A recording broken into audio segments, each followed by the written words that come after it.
Bismillahirrahmanirrahim. Innal hamdalillah nahmaduhu wa nasta'inuhu wa nastaghfiruh wa na'udzu billahi min shururi anfusina wa min sayyiati a'malina. May yahdihillahu fala mudilla lahu wa may yudlil fala hadiya lahu. Asyhadu an la ilaha illallah wahdahu la syarika lahu wa asyhadu anna Muhammadan abduhu wa rasuluhu la nabiyya ba'dahu. Allahumma shalli wa sallim wa barik ala sayyidina Muhammadin wa ala alihi wa ashabihi ajma'in.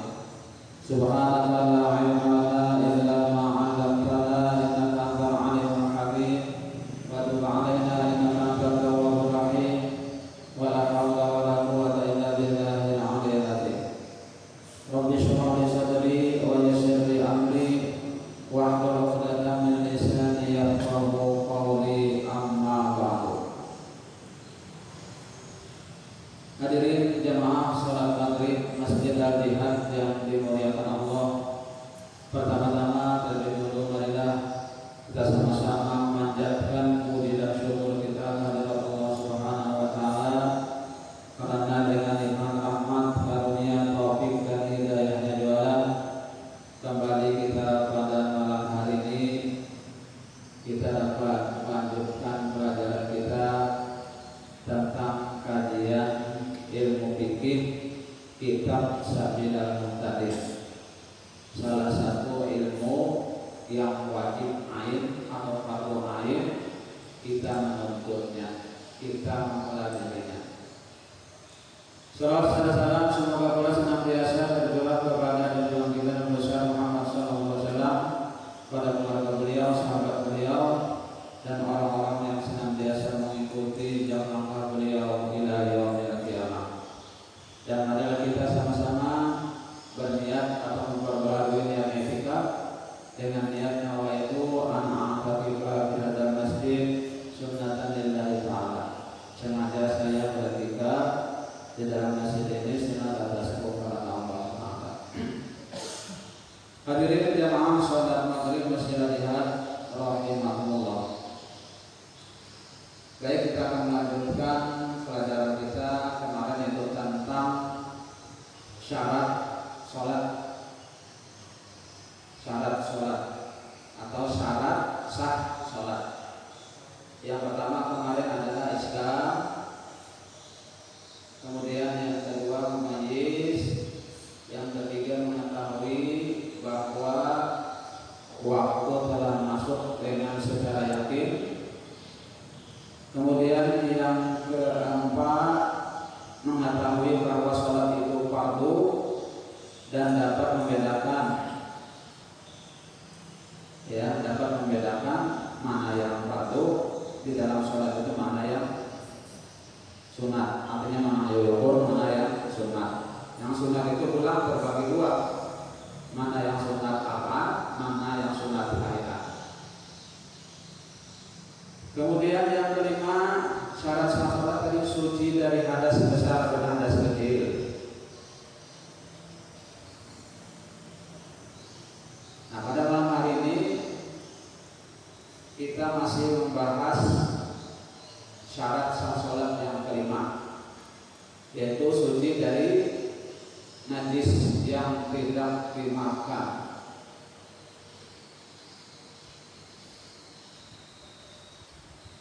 Qala al-mu'allif rahimahullahu ta'ala wa nafa'ana bihi wa bi ulumi fid dharain amin. Syarat yang kelima adalah suci dari hadas, suci dari najis yang tidak dimakan pada pakaian dan pada setiap yang melekat pada tubuhnya atau yang berhubungan dengan yang melekat pada tubuhnya. Jadi maksudnya di sini suci pakaian, suci badan, suci tempat yang kita tempati. Ya, misalnya kita di atas sajadah. Nah, sajadah itu harus suci juga. Jangan sajadahnya panas najis, ada syaratnya. Dan apa-apa saja yang melekat di tubuhnya, ya. Nah, itu harus jangan ada najis. Misalnya ada Memang misalnya ada dompet kopernya. Ini hati-hati tali koper ini jangan sampai tak kontak dengan najis, ya. Yang tak kontak dengan najis ada saringannya. Jadi hati-hati. Atau misalnya di talinya ada bekas kain kecap apa? Kalau dia punya ada siapa atau tidak? Dia harus suci semuanya, ya, karena kita menghadap Zat yang maha suci. Jadi harus suci semuanya. Jangan ada najis atau kotoran.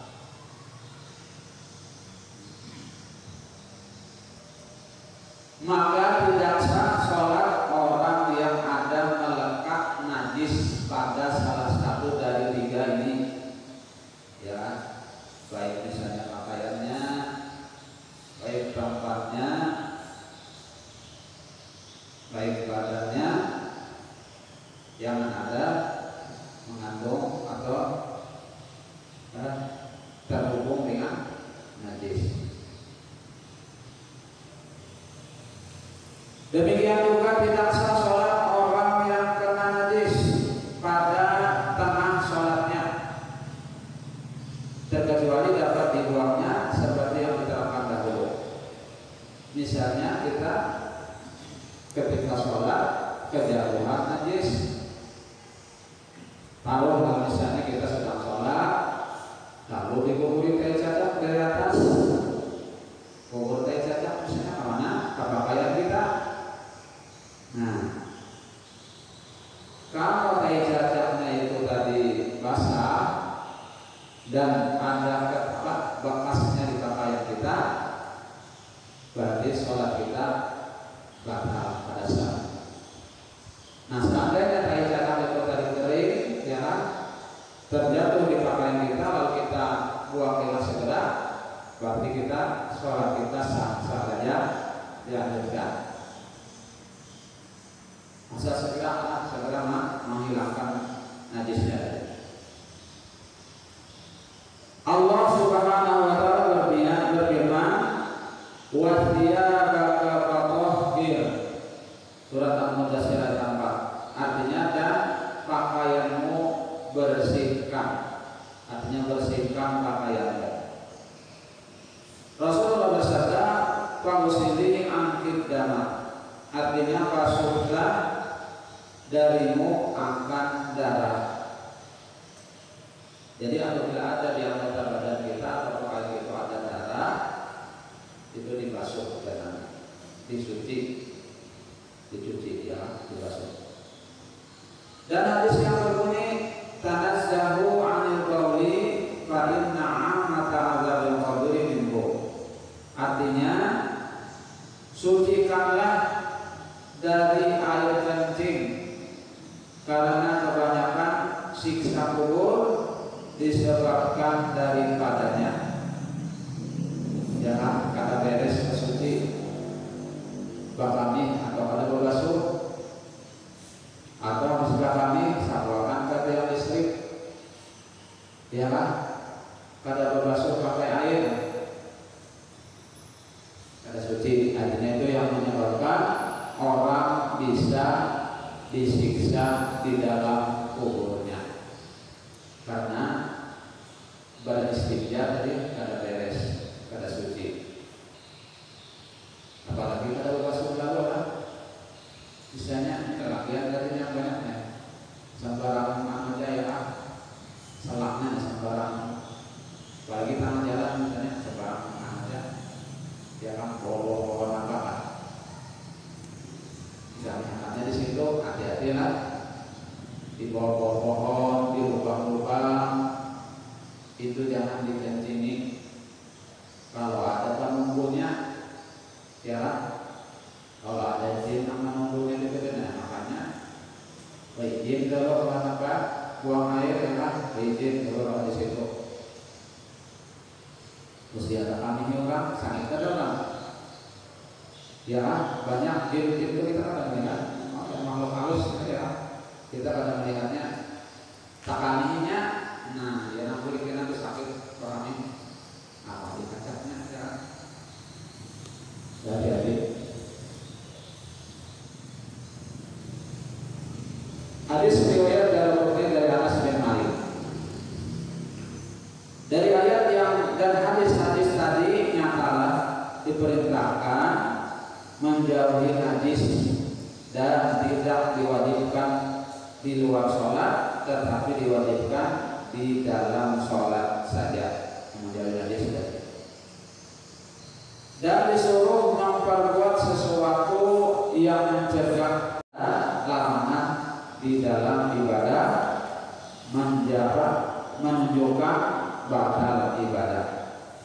Artinya apabila dilarang di dalam ibadah, itu berarti pada apa? Ibadahnya batal. Namun sampai ada yang larangan itu. Tetapi berlumuran dengan najis haram di luar sholat, baik pada tubuh dan pakaian, baik pada tubuh dan pakaiannya atau tempatnya sholat, dan ia tidak tahu di mana bagian yang kena najis tadi, maka wajiblah membasuh seluruhnya agar sah sholatnya dan tidak boleh beristihad dalam hal ini.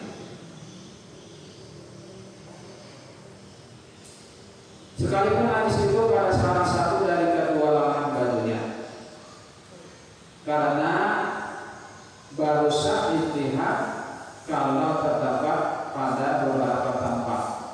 Tetapi kalau hanya satu tempat saja, tidak boleh dijadikan sebagai tempat istihad. Namun kalau kedua lengan bajunya diceraikannya salah satu, namun kalau kedua lengan baju diceraikannya, sahlah istihadnya dari kedua tangan bajunya seperti yang diterangkan dalam uraian terdahulu. Dan kalau seluruh pakaiannya kena najis, dibasuhnya sebagian dan kemudian sebagian lagi yang masih tertinggal, maka sucilah seluruhnya selama bagian yang dibasuh yang tertinggal sampai ke batas bagian yang sudah dibasuhnya. Tetapi kalau tidak sampai ke batas yang sudah dibasuh, maka sucilah yang sudah dibasuh, yang dibasuh itu namun bagian yang berdampingan dengan batas yang dibasuh dahulu masih tetap dianggap bernajis, karena bertemu dengan najis sedang tepi tadi masih basah.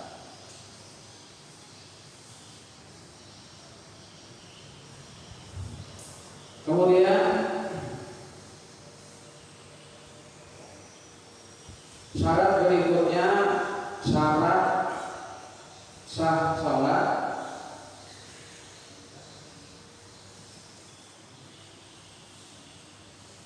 Yang ketujuh, ya, dari sah sholat tidak menutup aurat.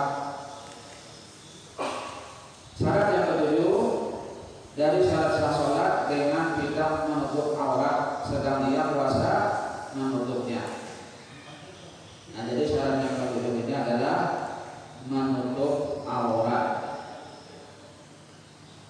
apabila dia mampu dengan menutupnya, sekalipun dia berada di tempat yang sunyi, di tempat yang gelap misalnya, yang tidak ada manusia, atau di tempat yang gelap dengan adab misalnya, tetap ini wajib menutup aurat. Amun kawat, ya, amun yang ada kawat misalnya, ketika di sini berjual apa? Seadanya, ya, seadanya. Sehawa-hawanya kita. Sesuatu yang dapat dipakai untuk menutup aurat ialah sesuatu benda yang dapat melindungi melihat warna kulit.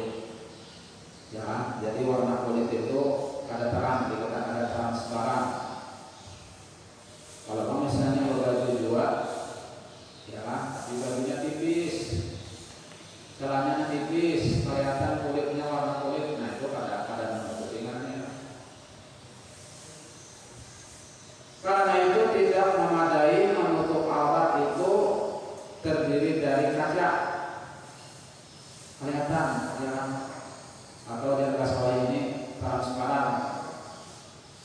Kain yang jarang turunannya dan air yang jernih, modelnya sama ya. Karena semua itu tidak menghalangi pandangan mata melihat warna kulit dan juga tidak memadai dengan dicelup dengan warna merah atau kuning sekalipun menutup warna kulit. Model tingkatnya kan modelnya kalau bisa, karena bukan termasuk benda tetapi semata ya, seperti bekas nilai ini Anda tidak memadai, suka tidak. Demikian juga tidak memadai hanya berada di dalam kemah atau kelambu yang sempit ya, ada dalam pakaian misalnya, lalu di dalam kemah, di telanjang misalnya, atau dalam kelambu, dalam air tidak terhitung menutup aurat ya kan, menurut kebiasaan. Memadai menutup aurat dengan lumpur, dapat dengan lumpur yang lumpur air yang keruh dan air yang jernih yang banyak di tempat sesuatu yang berwarna hijau yang dapat melindungi melihat warna kulit sekalipun masih mempunyai kain. Artinya dia sudah dapat bisa dengan lumpur ya kan, bisa supaya tertutup. Misalnya ada kain. Tetapi kalau tidak didapatnya kain, maka wajib menutup aurat dengan lumpur atau dengan air yang keruh yang tidak seumpamanya rumah lumpur. Contoh sholat di dalam air, ya kan? Sholat di dalam air dengan tidak ada hal-hal yang menyulitkannya. Bergerak pada saat rukuk dan sujud hanya dengan isyarat. Jika tidak mampu rukuk dan sujud di dalam air. Dan sholat jenazah dapat juga dilaksanakan di dalam air.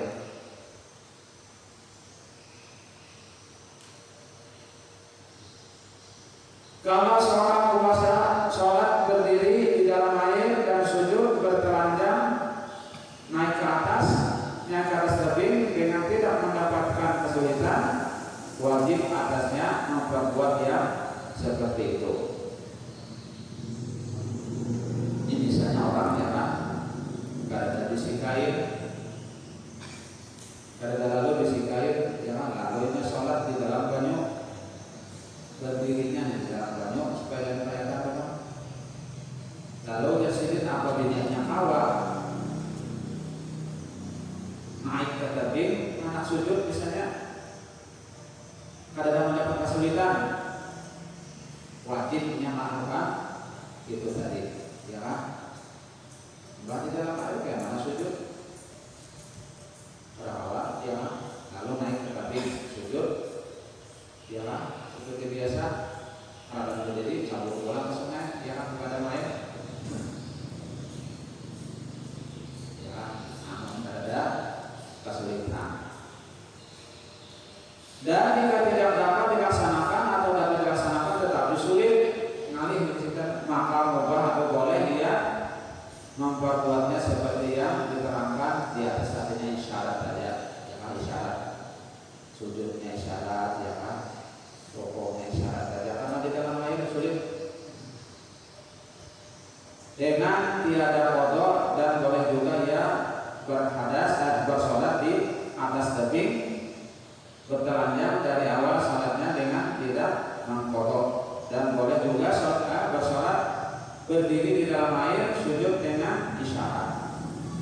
Yang seperti ini dinukil dari perkataan Syekh di dalam kitabnya Tuhfah Syarah Mutasarrifatul dan dari perkataan yang tercantum di dalam kitab Khasyah Ibnu Katsir.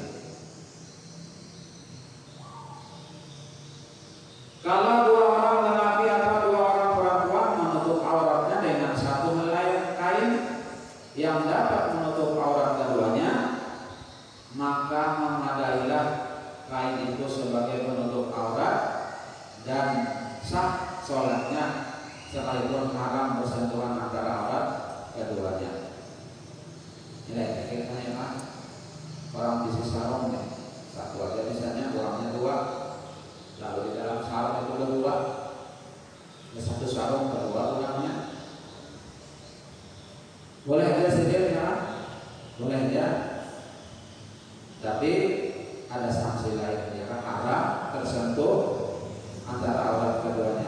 Nah, satu sarung dua ya Pak, pasti tersentuh. Disyaratkan pula dalam menutup aurat itu dari atas ke seluruh tubuhnya, yang menjadi bagian aurat dan tidak wajib menutup aurat pada bagian bawah. Jadi yang maksud menutup aurat itu dari atas ke bawah, ya kan? Namun dari bawah ada wajib menutup. Artinya misalnya asal bersarung, ya kan? Ini bersarung dia misalnya ada bersarung dalam, ada banyak, ya kan? Asal dari atas jangan kelihatan, bukan di bawah, malah kelihatan ya kan? Bawah.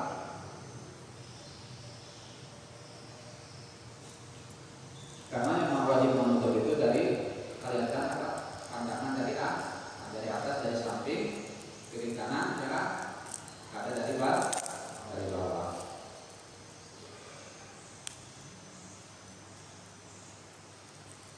Maka kalau seseorang sholat di tempat yang tinggi, lalu kelihatan orang auratnya dari bawah, tidaklah mengapa. Saya di atas mangkok tinggi, hanya tiang dia sholat di atas itu, kesalahan misalnya kalau apa simpak ada, tetapi besarnya malah kalau kan orang kelihatan kalau ada berarti orang melihat dari bawah ya kan, tidak apa-apa, kadang mengatakan ada.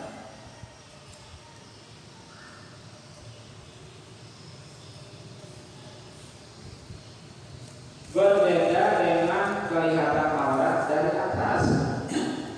Berbeda dengan kelihatan aurat dari atas. Umpamanya dari leher baju atau dari lengan baju, maka tidak memadai. Ya, namun dari atas kelihatan tidak bisa, tidak boleh.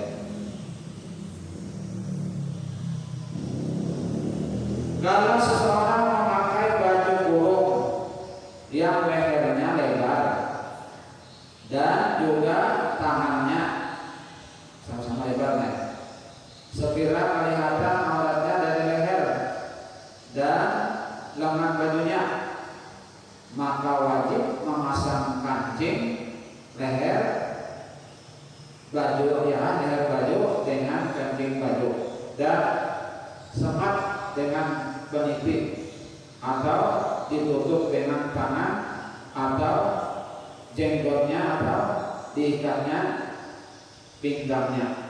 Artinya jangan sampai dari atas itu kelihatan aurat. Kalau misalnya lehernya ini lebar, ya kan, kabu-kabunan. Kalau kelihatan orang di atas, nah itu kan, ada boleh. Kalau tidak diperbuatnya demikian, sahlah ihramnya sesudah rukuk, dan jika ditutupnya sahlah salatnya, dan jika tidak maka